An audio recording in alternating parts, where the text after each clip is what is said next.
Yes, indeed. We're back with one of the all-time greats and one of the top light heavyweight champions in the history of the sport, Bob Foster, coming in all the way from Albuquerque. We appreciate that. Everything good, Bob? Everything's Watching good. the fights? Yeah. Enjoying the fights here tonight. I want to talk. We've talked so much about your training off camera. I want to talk about it on camera if we can. We have this great footage of you training. Do you enjoy the training? I mean, did you have to get down in weight at your height, or was it all the finer points? No, well, I was a natural light heavyweight. If I didn't go in the gym, say, after a title fight, if I didn't go in the gym for a month and a half, I never got over 178, 79 pounds. Really? Yeah.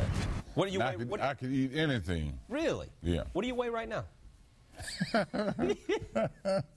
245. 245. Yeah. So you're a full-fledged heavyweight now, Bob. Oh, yeah. Now you take those guys on. Let's look back now, if we can, at the top fights in the history of Bob Foster's career. And there's some all-time devastating knockouts. We go back to January 1969. That's Frank DePaula. Your first title defense at light heavyweight. You get knocked down there, or is that a slip there, Bob? No, that was a slip. Ruled a knockdown. They ruled it as a knockdown, yeah. DePaula had come off a fight of the year against Dick Tiger only 3 months earlier. So how did this fight turn out? I don't know. It just happened. You just ended up getting Frank DePaula, and you devastated him in true Bob Foster fashion. Any problems after that early slip? Yeah, I had too much power for those guys, you know. So that's in 1969. We go to the next fight at April 1972. Now, the WBA had stripped you, same old nonsense, and you go after Vicente Rondon, who has the WBA belt. This was you really wanted this fight, right, Bob?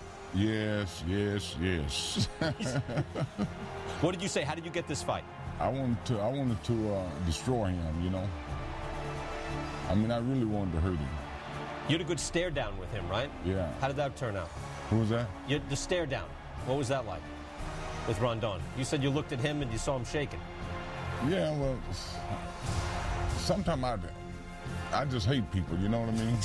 Back then. Next fight, June 1972. You were a mean guy back in the day. Title defense against Mike Quarry. This is an all-time KO. What do you remember best from this fight, Bob? I like Mike. You know, I told him to keep moving, you know, and he might last a while, you know, but I don't know, he really thought he could beat me. You had the neck twitch at the end. What was that? Who was that? See the little neck twitch that you gave there? What was that? Where? Oh, forget it. Anyways, what did you say to him here? He didn't know what I was saying to him. You thought you'd really hurt him, right? Yeah, oh, yeah. I thought I'd kill the kid, you know.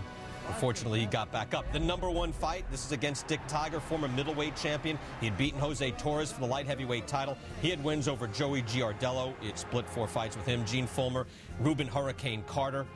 And this is your greatest night, huh? Well, I liked it when I hit Tiger. Tiger should have stayed as a middleweight, but he was just too short. You know, when I saw this guy at the pre-fight dinner, and I said, there's no way in God's creation he could beat me. Strong man, though. Strong man, yeah. Right? You feel that strength? At any point, I think you saw that during those clips. You felt a little of that strength. Yeah, he was, you know, Tiger, he was a strong guy. You know, he beat a lot of good fighters. Mm-hmm.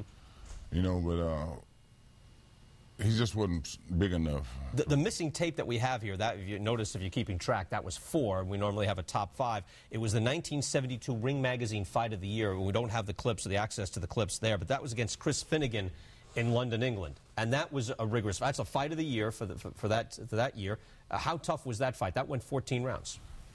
Well, I'm just glad he couldn't punch. But Chris Finnegan was a good, smart southpaw, you know. I didn't like southpaw. Mm-hmm. I hated him. So I found out I could jab him, you know. And his trainer there said, well, don't you see the jab coming? He said, yeah, I moved back since he still hit me with it.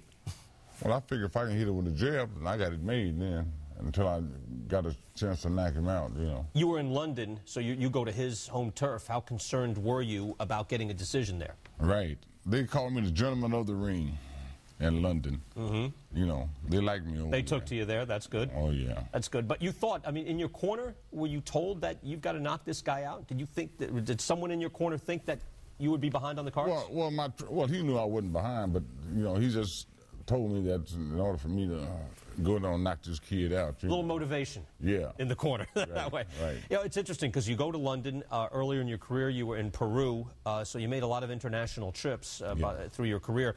But you made one very special trip. What was it like fighting in Johannesburg, South Africa, in 1973? Well, you know, there was really prejudice over there, but I didn't, you know, they didn't bother me. You know, I was going there for the money. You know, they made me an honorary white man. You know, you know, I didn't. It had to be kind of an electric atmosphere, though. Again, this was a black fighter versus a white fighter in South Africa. What was? I mean, did you feel that tension, or did you feel people rallying behind you? Well, yeah, it was the first time a black fighter fought a white fighter in South Africa. You know, and I should have won on a percentage of the gate. Man, they must have had 50,000 people there, you know. And it was a lot of fun. I mean, I just played around with him, you know, for 15 rounds. He was nothing but a jab. Well, I mean, he's only 5'6", 5'7". And you got the win that night as well. I think we've seen you here on Friday Night Fights. We did a story on you when you were, actually, you weren't, I think, a deputy sheriff at that point in Albuquerque, New Mexico, where you were working in the courts. But what was it like going back then and being a sheriff in Albuquerque? What was that like for you? Well, you know, I would just take a leave of absence, you know, do my training and stuff, you know, and then when I go ready to fight, you know, this sheriff would let me go on and take 2 months off, of course, without pay, you know. Bob remembers that well. Yeah. What are you doing now? So you retired from that, so what do you do with your days now, Bob? Well, I just lay around and work out in the gym, you know. That's all I do. You hit the bag? Yeah. You do hit the bag? Really? Do you really? You shouldn't be back in there. Yeah, I don't work long enough. There were a lot of light heavyweights you wanted to face, though, right? You would occasionally, like, not now, but I mean in earlier years, you would watch like Michael Spinks and other light heavyweights and say, maybe I should get in there. Well, I always did want to fight Michael, you know, but it just never did happen, you know. But I really wanted to fight him. Yeah. How old were you at that point? Well, I guess I was probably... Mid-40s? Yeah. Late 40s? Yeah. Yeah. So you gave it some thought, but you stayed. Yeah, but I wanted to fight him when I was in my prime, you know. Yeah, I know. You can't.